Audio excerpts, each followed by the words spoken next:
Informative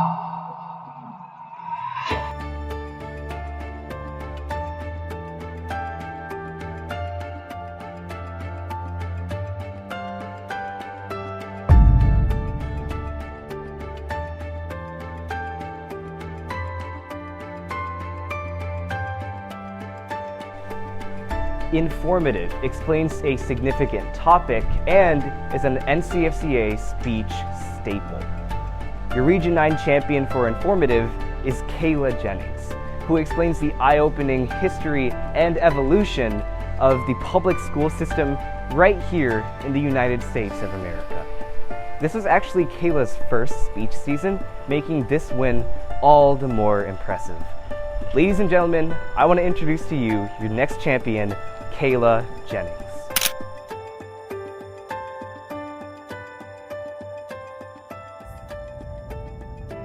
Adolf Hitler was wildly successful. Everyone has dreams and aspirations, some for great good, others for great evil. However, it is in the pursuit of those dreams that many fall away, and only the ambitious succeed. Today, the name Adolf Hitler is infamous in history, and for good reason. During his time as Chancellor of Germany in the 1930s and 40s, he and his regime were responsible for the deaths of over 8 million human beings. Yes, Hitler was successful, and history reeled from the atrocity of his vindictive actions. But while many people know what Hitler did, few know how Hitler did it. How did Hitler manage to convince an entire nation to go along with his ideologies and turn a blind eye to the systematic killings of millions? He used the education system. When Hitler came to power, he rewrote the curricula, and in a few short years, an entire generation of Germans had been indoctrinated into Nazism. Abraham Lincoln once warned that the philosophy of the schoolroom in one generation becomes the philosophy of the government in the next. I believe that Lincoln's warning and Hitler's example should cause us to cast a critical look at the public schools here in the United States. What was the original purpose of our public schools? In what ways has that changed? What is their current intent? The answer to these questions lies within the past. So in this speech, we're going to explore the history of public schools in the US, from the colonial era to the progressive era to today. Now, the colonial era of education stretches from 1635 to 1879. Its origin is traceable directly back to the Puritans. These intrepid immigrants prioritized education primarily so their children could read and understand the Bible. Literacy took on a religious element, says Edward Yank, an educational historian and professor at the University of Toledo. But structurally, the colonial schools differed from what we typically see today. History.com relates that the New England petty schools were one-room schoolhouses, and that they were filled with boys and often girls of varying ages. Children would attend these schools when the circumstances allowed. So they might attend for 5 or 6 weeks, and then they might take a month off to help on the farm or in the shop. The small and the communal aspects of these schools allowed for an informal schedule and flexible attendance. Education methods were also flexible. Apprenticeships were common, private tutors were utilized, but most common were home schools and public schools.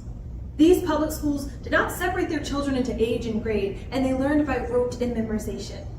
Such rustic one-room schoolhouses are often depicted in literary classics like Anne of Green Gables, Caddy Woodlawn, and Little House on the Prairie. Colonial education began in the 1600s with Puritan families. In less than 20 years, the state of Massachusetts addressed education in its state laws, and by the end of the 18th century, schooling was on the radar of our country's policymakers and politicians. The founding fathers believed that our schools should educate children on basic subjects, instill the moral code of Christianity, and teach the rights and liberties offered under the new democracy. As stated in the 1787 Northwest Ordinance, religion, morality, and knowledge being necessary to good government and the happiness of mankind, schools and the means of education shall forever be encouraged. These were our schools in the colonial era.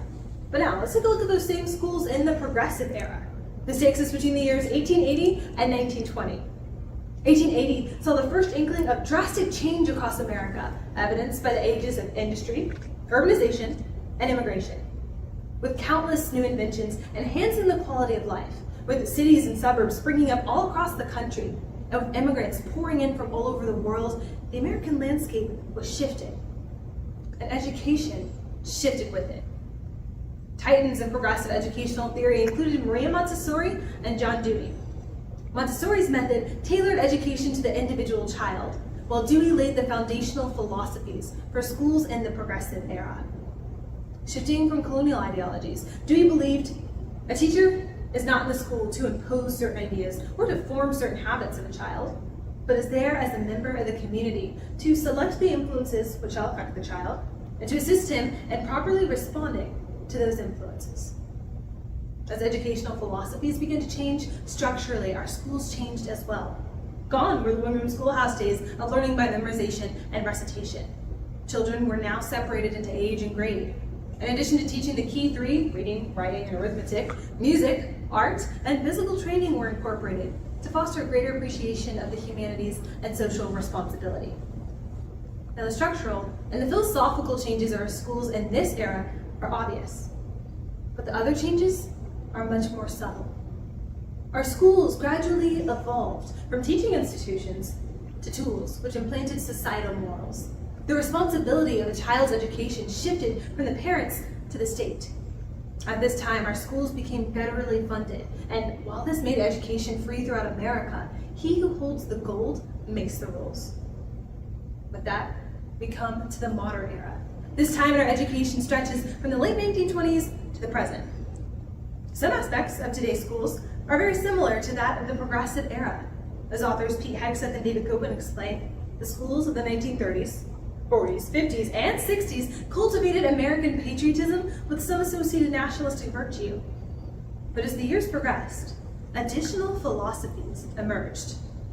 Today, the purpose of education, according to the Center on Education Policy, is to prepare people for jobs and citizenship, unify a diverse population, and promote equity, among other things. When did the purpose of education stop being education? The 2023 NPR article relates that the average test scores for US 13-year-olds has dropped sharply and are the lowest that they have been in decades. So clearly, education is no longer the primary purpose of our public schools. A simple Google search reveals that the theory of evolution is now taught as fact. Objective moral truths have been replaced with subjective social preferences. Nationwide standardized testing has replaced individualized learning. Controversial views on gender identity and critical theory have infused today's curricula. We have come a long way from what was taught in past eras of our education. Structurally, the modern schools don't differ from those age-separated, grade-divided classrooms of the progressive era. 5 days a week, teachers instruct 90% of American kids in classrooms throughout the country. 5 days a week, nearly 500,000 yellow school buses transport kids to and from their local public school. And 5 days a week, kids spend 7 hours a day in this centuries-old institution.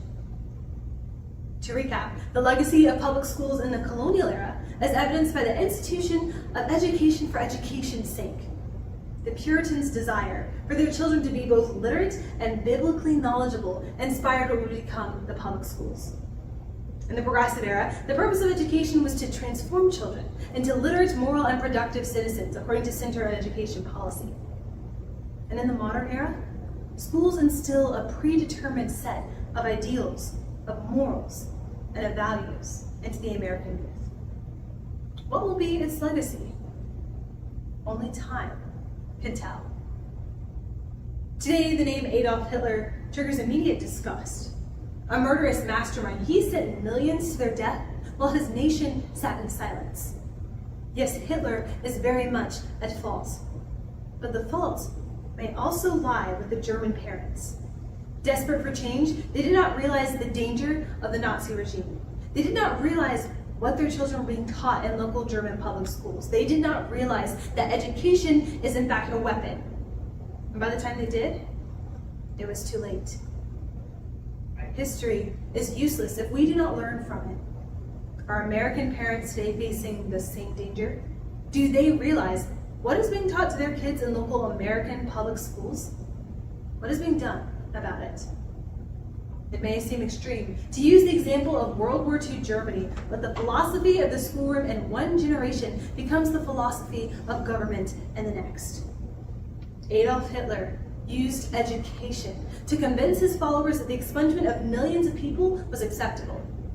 And as I learn more about what's being championed in today's schools, I have to ask, what will be the long-term effects of this modern education on the emotional, the mental, and the spiritual health of future generations of Americans? In Deuteronomy 6:6-7, Moses addressed education in a spiritual sense, but I believe that we can apply that generally as well. He says, "These words which I am commanding you today shall be on your heart. You shall teach them diligently to your sons, and shall talk of them when you sit in the house, and when you walk by the way, and when you rise up." Per this passage, parents are given the authority and the responsibility over their child's education. But if the American public schools continue their current course, this God-given right will undoubtedly disappear. So the next time you pass a big yellow school bus on the highway, remember the colonial, the progressive, and the modern eras of education. Remember the example of World War II Germany. And remember to pray. Pray for the next generation of American school children, for they hold in their hands the power to raise up or to tear down the United States of America. Thank you. Hey, thanks for watching the Showcase of Awesomeness, and thank you, Kayla, for sharing your speech with us. I know that this will reach many people. As for the rest of you, stay tuned for the next episode of the Showcase of Awesomeness, coming in about a week or so. See you then.